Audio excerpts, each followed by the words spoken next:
Assalomu alaykum va rahmatulloh azizlarim. Biz sizlar bilan sod harfiga ham yetib keldik. Sod harfi arab tilidagi 14-harf hisoblanadi.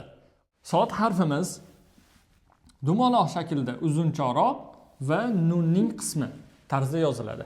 Ko'rib turganingizdek, dumaloq, uzunchoqroq, lazer guruchini eslaymiz va nun qismi bo'ladi.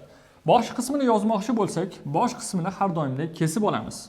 Va bosh qismi tayyor bo'ladi. Ko'rib turganingizdek, mana keldi, ozgina chiqqan holatda yonga qarab yuradi. Istasangiz butkul holat yozsangiz ham bo'ladi. Mana shu shaklda ham joiz. Ya'ni bu qismni hisobga olmasangiz ham bo'ladi. Endi o'rta qismni yozmoqchi bo'lsak, o'zimizning eski qoidamiz, bu ko'rinishni nusxaladik va ikkinchi ko'rinishga olib o'tdik.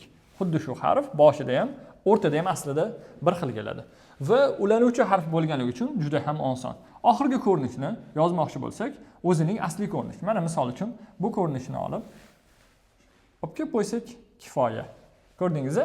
Juda ham oson sod harfi, faqat ba'zi jihatlardan o'zbek tilidagi s bilan farq qiladi.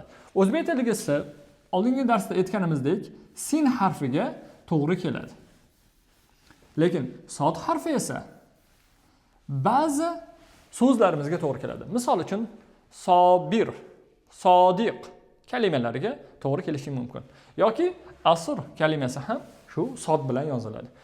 O'shaning uchun ozgina yo'g'on talaffuz qilishimiz kerak. Ba'zi so'zlarda ko'rib chiqsak sod harflarini, mana so, si, buni oldin o'tganmiz. O, i va u harakatlarimiz bo'ladi. Su tarzda. So, si, su tarzi bo'ladi. Yoki sukunli bo'lganda esa ozgina yo'g'on holatda, og'zimizni to'ldirgan holatda as yoki hop is yoki esa us tarzda yoki siroto deganimizda ham aynan shu sodni ishlatamiz. Arab tilidagi o'tilgan harflarimizni ko'rib chiqsak.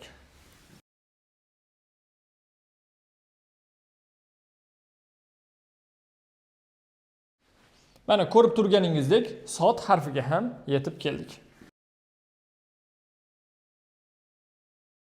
So'zlarni ko'rib chiqamiz.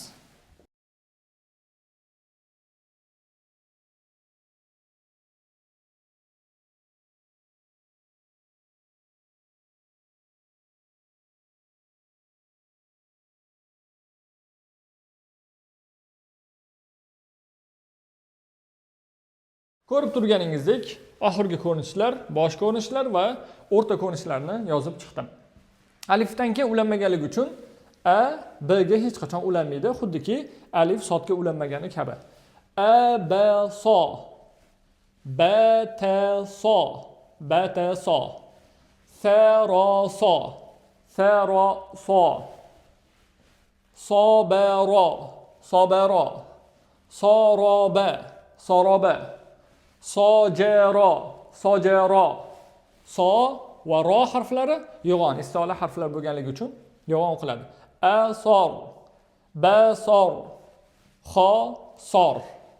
Yaxshi, o'rganishda davom etamiz. Azizlarim, sizlarga sod harfigacha bo'lgan harflarni o'tib berdim. Ana endi sizlar bilan birgalikda kelasi darsimizdan e'tiboran keyingi harflarni davom etishdan oldin shu kungacha bo'lgan harflarni yaxshilab takrorlab olishimiz kerak. Bizni kuzatishda davom eting. Siz bilan Ibrohim Muhiddin birga bo'ldi. Salomat bo'ling.